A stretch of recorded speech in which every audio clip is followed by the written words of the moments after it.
ஸ்ரீவைகுண்ட சட்டமன்ற உறுப்பினரான சமூக ஆர்வலர் அன்னை வி.ஜி. சரவணன் எம்.எல்.ஏ. அவர்கள் கடந்த 5 ஆண்டுகளுக்கும் மேலாக ஸ்ரீவைகுண்ட தொகுதி மற்றும் அதன் சுற்று வட்டார பகுதிகளில் உள்ள ஆதரவற்ற ஏழை எளியவர்களுக்கு இல்லம் தேடி இரவு உணவு திட்டத்தை ஏற்படுத்தி இரவு உணவு வழங்கி வருகிறார்.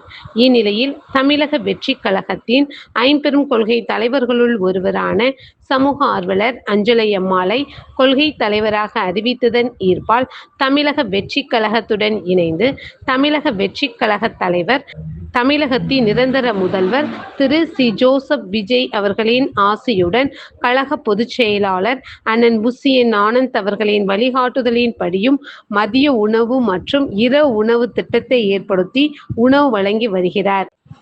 30/6/2026 அன்று ஸ்ரீவைகுண்டம், கோட்டைக்காடு, உண்டியலூர், ஏரல், கீழமங்கலக்குறிச்சி, சிறுதொண்டநல்லூர் ஆகிய பகுதிகளில் உள்ள ஆதரவற்ற ஏழை எளியவர்களுக்கு மதிய உணவும், அண்ணாநகர், கொட்டாரக்குறிச்சி, ஆறுமுகமங்கலம், அரசன்குளம், மாரமங்கலம், இடையர்காடு, தளவாய்புரம், சம்படி, சம்படி காலனி, மேலச்சம்படி மற்றும் அதன் சுற்று வட்டார பகுதிகளில் உள்ள ஏழை எளியவர்களுக்கு இரவு உணவும் ஸ்ரீவைகுண்ட சட்டமன்ற உறுப்பினரான சமூக ஆர்வலர் அன்னை வி.ஜி. சரவணன் எம்.எல்.ஏ.